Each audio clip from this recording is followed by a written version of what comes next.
empleo precario, o sea, sin contrato, sin prestaciones, sino que simplemente también uno también puede hacer frente a esa situación empleando distintas estrategias de sobrevivencia.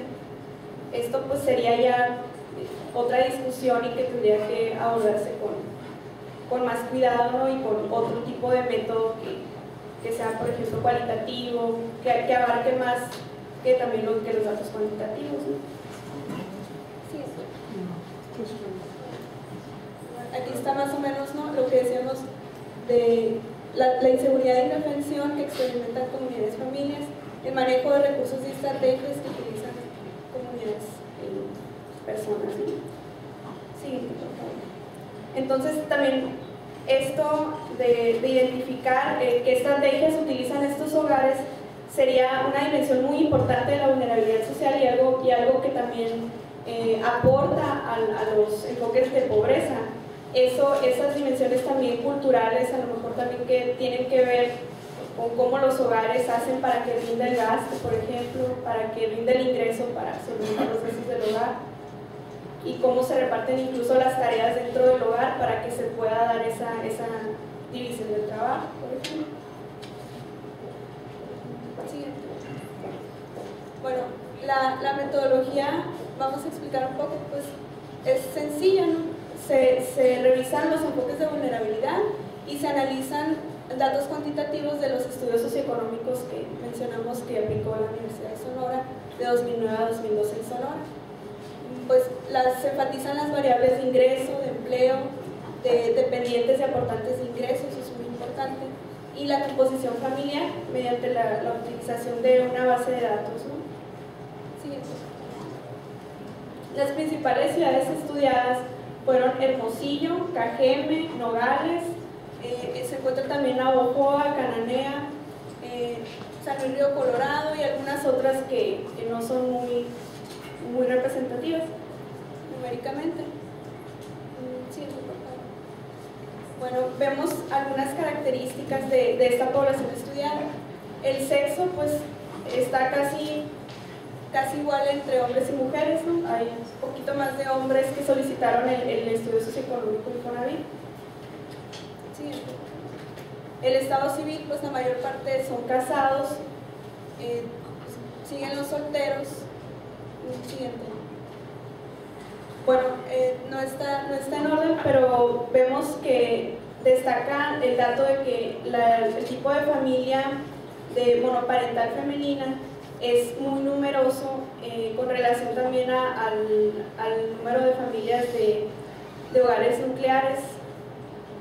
Entonces, este dato es muy importante y pues también será motivo también de un análisis especial, porque estos hogares también tienen características muy particulares. En tanto, también vemos que en los hogares de Sonora el nivel de escolaridad promedio, el más alto es el de secundaria completa. La mayoría tiene secundaria completa, igual también por ejemplo en los hogares que mencionamos, ¿no?, de jefatura femenina. Y pues vemos que muy pocas personas tienen licenciatura, muy pocas personas tienen pues algún posgrado, y vemos que siguen, por ejemplo, personas que tienen preparatoria completa. Luego vamos a ver esto, qué relación tiene también con los tipos de empleo que tienen y el tipo de contrato que tienen en su empleo. Siguiente. Bueno, aquí veíamos esto, ¿no?, que mencionábamos del tipo de familia. Siguiente. Tenemos el número de integrantes en el hogar. La mayor parte de estos hogares tienen 4 integrantes, pues siguen también que tienen 3 integrantes o incluso 5 integrantes, lo cual habla de que muy probablemente en estos hogares hay un alto número de dependientes. Y de hecho el promedio de dependientes en estos hogares es de 3 personas, o sea que también hay un promedio de un aportante de ingreso, o sea que una persona está aportando el ingreso al hogar y hay otras 3 personas dependiendo de ella, pues. Entonces eso habla de que pues con unos ingresos bajos, ahorita vamos a ver también la parte de ingresos, que pues los ingresos son de 1 a 2 salarios mínimos al mes. Estamos hablando de alrededor de 1,800 pesos a casi 3,000 pesos, creo. Entonces estamos hablando de que hay ingresos muy bajos, hay un alto número de dependientes y hay pocas personas que aportan ingreso al hogar. Vemos que la mayoría, bueno, sí, la gran mayoría son empleados de los solicitantes de Infonavit, pero también le siguen los que están desempleados, o sea, hay un alto porcentaje de desempleo de personas que se dedican al hogar y que tienen un trabajo independiente. Y esto también, siguiente, se refleja en los tipos de contrato que tienen estas personas. La mayoría de las personas no tienen contrato, o sea, trabajan pues desprotegidos en este sentido, o tienen un trabajo un contrato por tiempo indefinido básico. Esto ya habla pues, de una relativa estabilidad, pero pues vemos que sí es alto el porcentaje de personas que trabajan por su cuenta. Tienen también otras personas contrato temporal. Siguiente. Aquí vemos la cuestión de los ingresos, que son, como les dije, de 1 a 2 salarios mínimos. Entonces, aquí hablamos de 1,841 a 3,682 pesos al mes. Entonces, de ahí le siguen las personas que ganan menos de un salario mínimo. Nosotros podríamos pensar que, pues bueno, pues, pobrecitos son los que son la mayoría, pero los demás van a estar mejor. Pues no, o sea, los que siguen son de menos de un salario mínimo, lo cual habla todavía de ingresos pues de menos de 1,800 pesos al mes. Si estoy bien en las cuentas. Y como decíamos, estos hogares, pues, dadas las consideraciones que hicimos, pues podemos considerarlos como vulnerables, ¿no? En relación a que, como decíamos, tienen alto número de dependientes, bajo número de aportantes, pocas personas aportan, hay bajo ingreso. Entonces tienen también contratos, no tienen contrato, trabajan bajo contratos temporales y eso los pone en una situación de indefensión.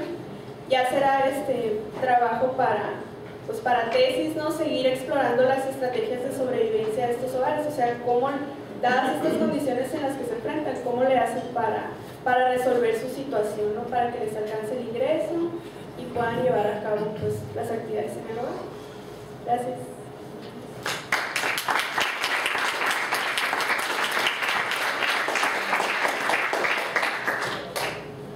Gracias, Sara.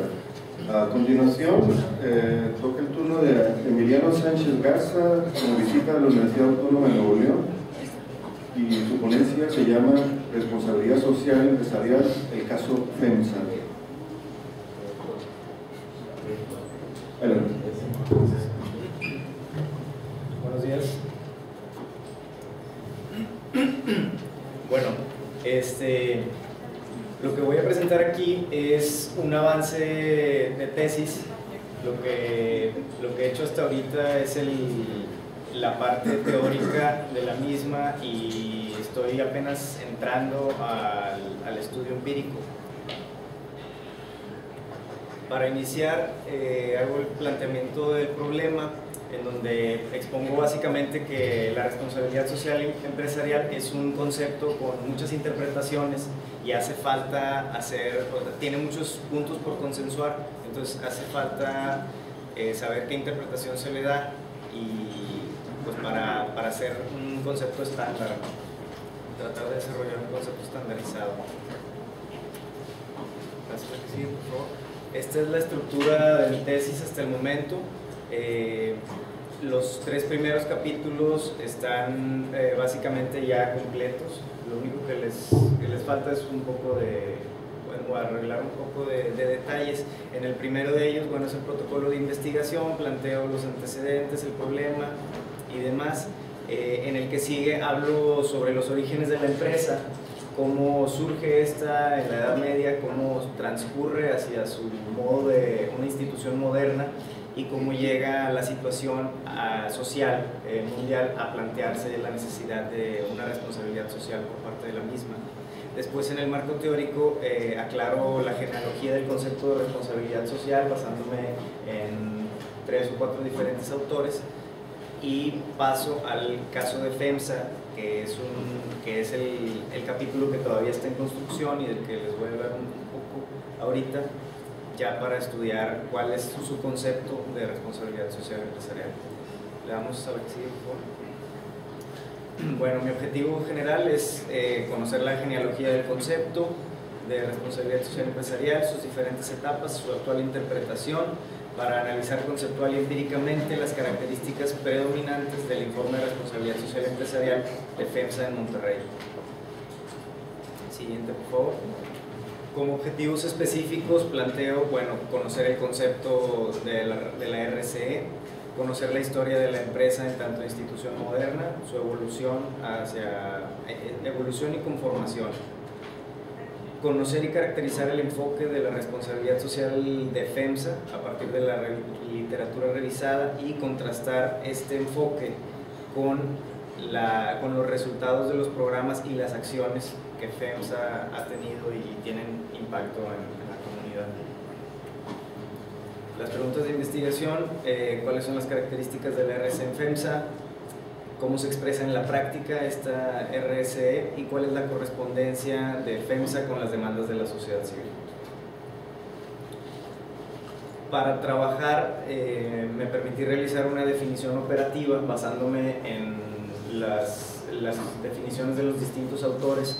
Yo creé una definición propia con la que tomo como base para desarrollar el trabajo. Dice que la RCE puede definirse como la integración de objetivos sociales y medioambientales en las operaciones comerciales de una empresa, particularmente en lo que respecta a los grupos involucrados o afectados por sus actividades y decisiones. Bueno, esta es una caracterización del concepto, no me gustaría profundizar tanto, son solamente características en las que coinciden estos dos autores, que son mis principales. Dice, implica una voluntaria restricción por parte de una parte de la maximización de los beneficios, va más allá del cumplimiento de las obligaciones legales, implica un compromiso con los grupos afectados por la actividad de la empresa y le otorga un papel protagónico a la empresa para dar solución a problemas que enfrenta la sociedad. Y también reconozco, partiendo de lo disponible de la teoría, los huecos que hay en las distintas interpretaciones. Por ejemplo, la mayoría de la teoría no toca la responsabilidad que tiene la empresa con sus empleados en materias como retiro, precariedad de las condiciones laborales y prestaciones de ley.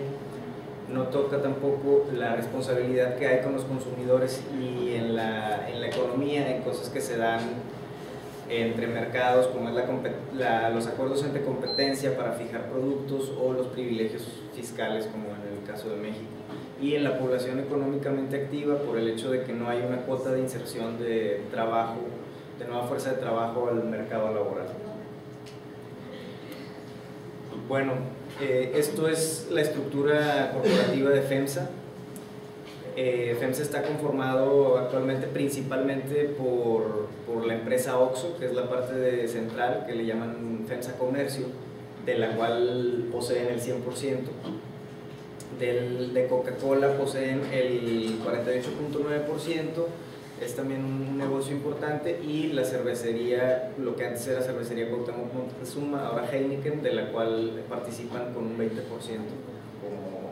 como accionistas. Ahora, como ya mencioné, el análisis en esta ocasión se basa en el informe anual de responsabilidad social empresarial de FEMSA, el cual se estructura de este modo. Presentan 5 ejes, de los cuales el eje central es el eje de ética y valores corporativos, y los otros 4 son calidad de vida en la empresa, salud y bienestar, cuidado del medio ambiente y vinculación con la comunidad. Ahora, hago una pequeña comparación entre el 2010 y 2011, donde FEMSA presenta sus gastos, porque hay algunos cambios importantes. Primero, para empezar, en el 2010 eran solamente 4 ejes. El eje 1 y el eje 2 estaban unificados. Si se fijan, hay una disminución muy importante en el gasto que se hizo